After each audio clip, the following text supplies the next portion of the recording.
sindikatuen ikuspegia hitz egin behar dugu orain, eta ezagutzeko tartetxo bat hartu behar dugu. Langabeziaz behar diren neurriez, lan erreformaz eta beste hainbat gairen inguruan hitz egiteko, ELA sindikatuko hitzarmen kolektiboetako arduraduna gonbidatu dugu, hemen da Joseba Villarreal. Gabon, Joseba. Ongeta herri. Aurrera. Eta eskerrik asko, debatea saiora etortzea, gure estreinaldian.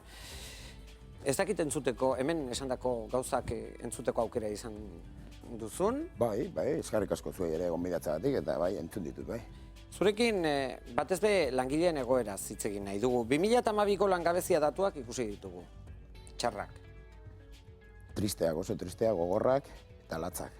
Aurreikuspenak nolakoak dira? ELA sindikatutik egiten dituzu? Oso gogorrak.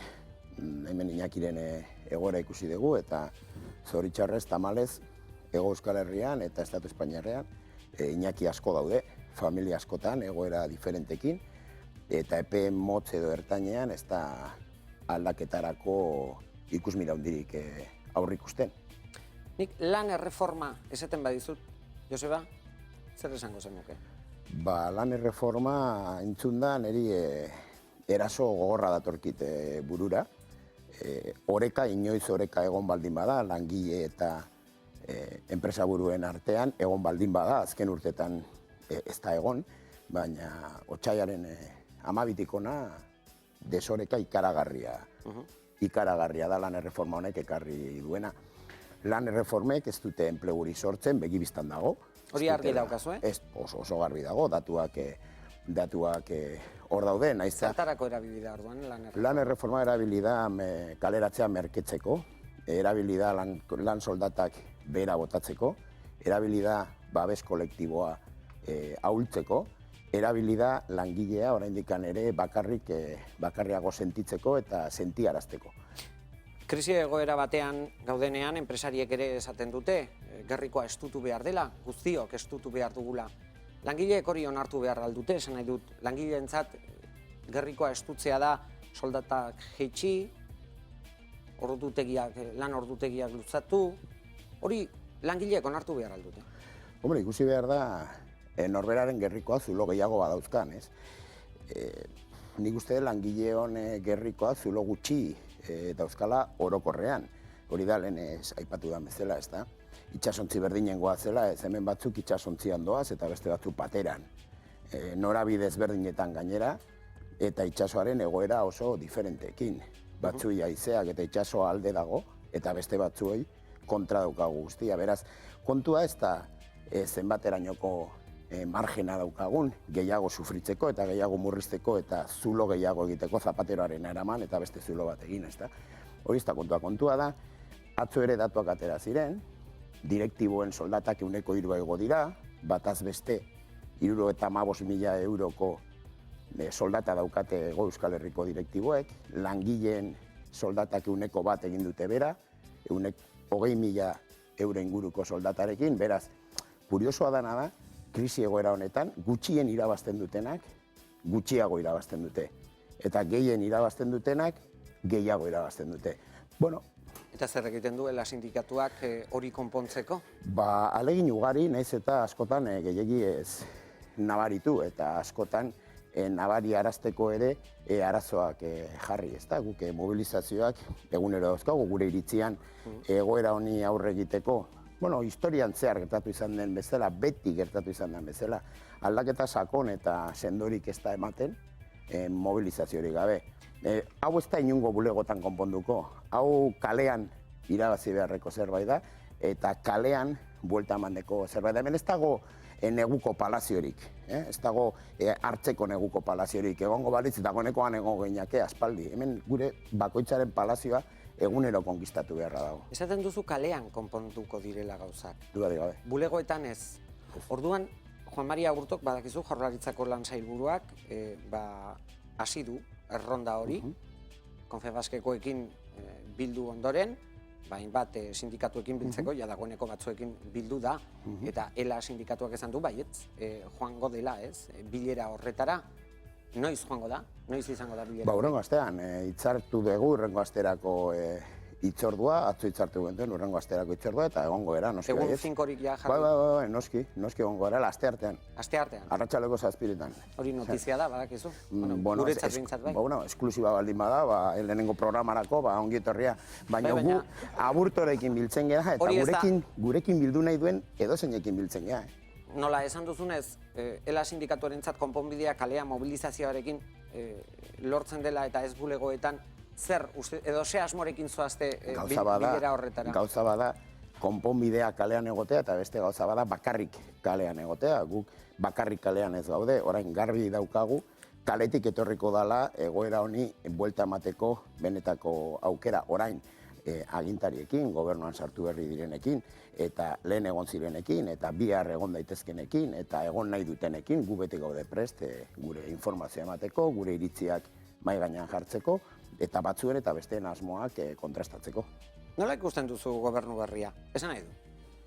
Arazo hau eta langileen arazoa langabezia batez, arazo handiena konpontzeko mahai gainean jarri dituen neurriak nola ikusten dituzu?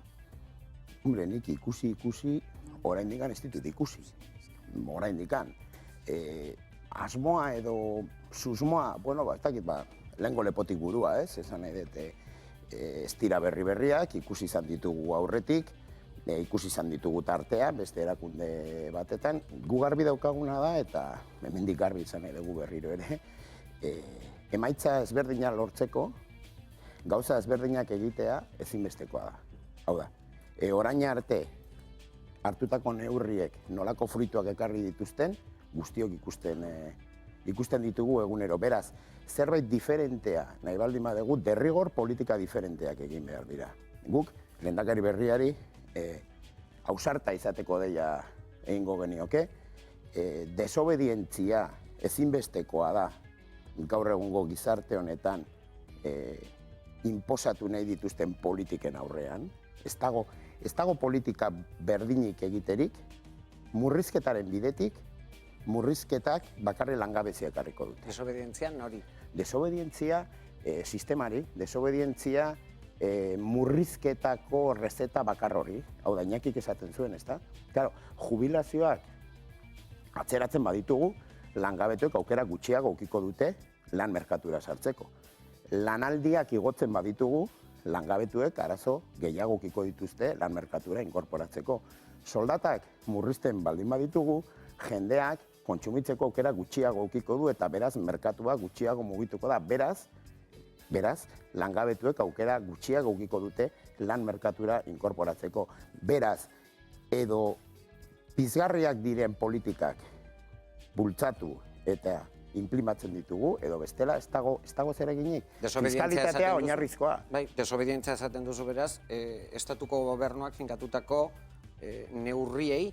Ez estatuko gobernua bakarrik esan edet, badirudi estatuan, Europan eta munduan krisiari aurre egiteko sistema bakarra dagoela, eta hori ez da. Da, inposatzen dutenak, agintzen dutenak, inposatu duten sistema. Beraz, badaude politika ezberdinak, egin ditezke gauza diferenteak. Europa leku guztietan ez dira gauza berdinak egin. Ausarte esan da deia begiratu dezala, ikusi dezala, aztertu dezala, sakondu dezala, eta... Notiziak eman dizkiguzu, eskartzen dizu, Joseba.